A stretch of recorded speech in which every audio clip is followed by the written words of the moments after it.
আপনারা যারা গার্জিয়ানরা এসেছেন সকলকে ধন্যবাদ। বাচ্চারা উৎসাহিত করার জন্য আপনারা আজ এখানে উপস্থিত হয়েছেন। এর সাথে ধন্যবাদ জানাই সমস্ত শিক্ষক যারা আমাদের এই সুন্দর কোচিং সেন্টারটিকে, এটাকে কোচিং সেন্টারই বলবো, কারণ আপনারা জানেন যে রীতিমতো যেভাবে পড়ানোর কথা সেভাবেই পড়ানো হচ্ছে। শুরুতে কিছু অসুবিধা আমাদের হয়, কখনো কখনো হয়েছে, যাই সেগুলোকে কাটিয়ে উঠছি, আমরা আরও এগিয়ে যাব। তো সেই কোচিং সেন্টারের সমস্ত মাস্টারমশাই যারা আজকে এখানে উপস্থিত হয়েছেন এবং অনুষ্ঠানটিকে খুব সুন্দরভাবে গুছিয়ে নিয়েছেন, তপনবাবু স্যার, সৌমেন্দ্রনাথ বাবু স্যার, এছাড়া আরও যারা দুজন আছেন তারাও আমাদের এই বিষয়ের সাথে যুক্ত, অনুনয় সুশান্ত স্যার, উনি তো আমরা তোমাদের ক্লাস নেয়, আমরা চেনো। আর এর বাইরে আরেকজন অবশ্যই আছে আমার বন্ধু সুব্রত দত্ত, আপনারা অনেকেই হয়তো জানেন, উনি এই প্রোগ্রামের একজন কনভেনার। আমরা 4 জন কনভেনার আছি এই প্রোগ্রামে। টোটাল এই প্রোগ্রামটি চলছে 4 জন কনভেনারের দ্বারা, তার মধ্যে আমি একজন, সুব্রত একজন, আর বাকি 2 জন আছে অনুপস্থিত আছে। তো যাই হোক, এর বাইরে গিয়ে ছাত্রছাত্রী প্রত্যেককে ধন্যবাদ আজকের এই সুন্দর একটা পরিবেশ তৈরি করার জন্য। 2-4টে কথা বলতে চাই। অনুষ্ঠানের সৌন্দর্য, অনুষ্ঠানের আনন্দ, এগুলো তো থাকবেই। শেষে মিষ্টি মুখের মধ্যে দিয়ে আমরা শেষ করবো এই প্রোগ্রামটাকে। মেয়র সাহেব নিজে বলেছেন যে কিছু একটা করার জন্য, উনি অনেক কিছু বলেছিলেন, ঘুরতে নিয়ে যাওয়া বা কিছু গিফট দেওয়া, এটা কোনোটাই মানে সবই আর কি হচ্ছে, প্রথম বছর খুব ভাঙা সময় শুরু হয়েছে, ফলে আমরা মানে প্রতিবারই উনি একটা করে বলেন আর আমরা ভাবি ওটা করবো, তারপরে গিয়ে দেখা যায় যে ওটা করে ওটা হয় না, সময়টা পার হয়ে যায়। এই করতে করতে শেষ যেদিন আমি আর সুব্রত গিয়েছিলাম ওনার বাড়িতে অন্য একটা প্রসঙ্গে, তখন কথায় কথায় বললো বাচ্চাগুলো একটু মিষ্টি মুখ করি।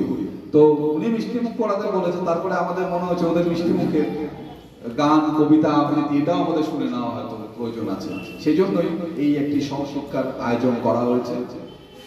তো কথা বিশেষ এটুকুই বলার আছে যে লক্ষ্য করা যাচ্ছে ক্লাসের উপস্থিতি বিশেষ বিশেষ দিনে ছাত্রছাত্রীদের একটু কম আছে, সেটা একটু বাড়ানোর জন্য চেষ্টা করা দরকার। আপনারা যারা গার্জেনরা আছেন তারা নিশ্চয়ই এতক্ষণে বুঝতে পেরেছেন এতদিনে যে আমরা কিন্তু এই কোচিং সেন্টারটিকে খুব সিরিয়াসলি নিয়েছি এবং আগামী দিনে এটা যাতে খুব সুন্দরভাবে চলে তার দিকে আমরা এগিয়ে চলেছি।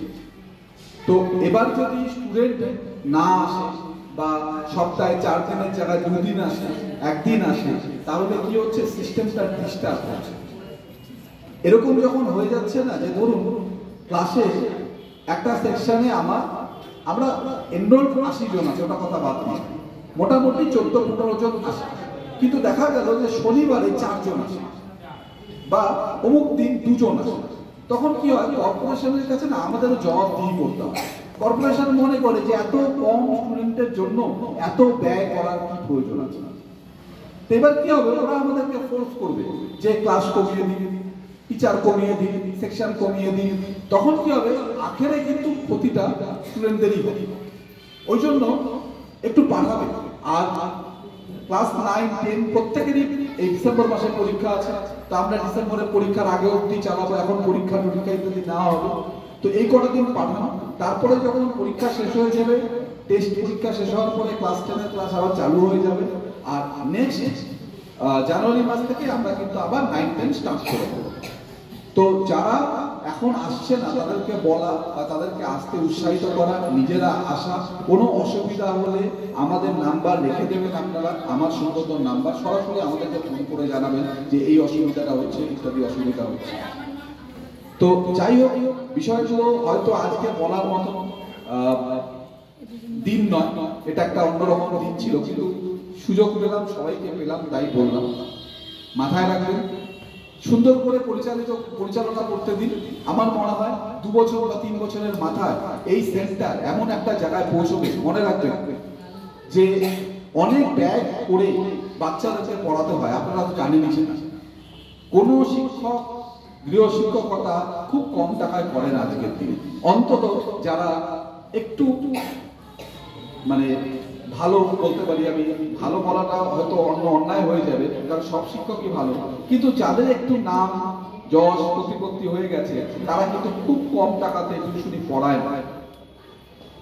আপনারা লক্ষ্য করেছেন যে এই সেন্টারে কিন্তু তারাই পড়াচ্ছে যাদেরকে আপনারা নাগালের মধ্যে পান না। তো এই সুযোগটা নষ্ট করবেন না, উৎসাহিত করুন, কথা দিচ্ছি আরো ভালো ভালো শিক্ষক আমরা নিয়ে আসবো। খালি আপনারা সঙ্গে থাকেন, স্টুডেন্টদেরকে উৎসাহিত করুন আসার জন্য, ভালো। এবং আমরা সায়েন্স বলেছি বিশেষ একটা কারণকে মাথায় রেখে, আমরা আর্টসটা খুলিনি, কিন্তু আমরা আর্টস খুলতে পারতাম এই কারণে, কারণ যারা 11-12 গিয়ে সায়েন্সে পড়বে তাদেরকে আমরা ক্লাস নেব বলবো।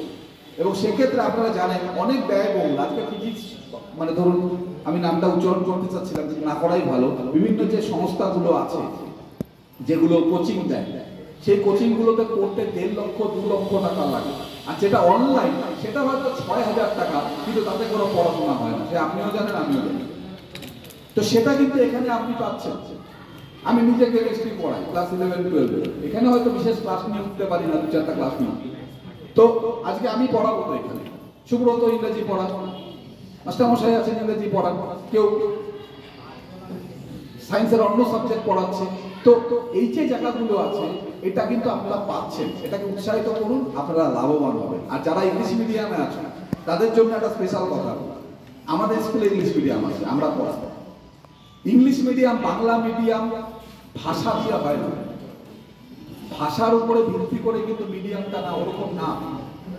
মানে আমি ইংলিশ মিডিয়ামে পড়ছি বা আমি ইংলিশ মিডিয়ামে পড়লে আমি বাংলা বুঝবো না, আমি বাংলা মিডিয়ামে পড়লে আমি ইংলিশ ভাষা বুঝবো না, এটার কোনো প্রয়োজনীয়তা নেই। গুগল আছে তো সবার কাছে, মোবাইল আছে অ্যান্ড্রয়েড, মাইক্রোসফট ট্রান্সলেটার আজকে গিয়ে ডাউনলোড করবে, তুমি বাংলায় কথা বলবে ও ইংরেজিতে ওটাকে করে দেবে সাথে সাথে, মানে ভয়েসে লেখায় নাকি না, এরকম ভাবে মোবাইলটা ধরবে, তুমি এরকম ভাবে বাংলায় বলবে আমি ভাত খাই, ও যখন কথাটা বলবে তখন দেখবে ওটা ইংরেজিতে হবে আই ইট রাইস।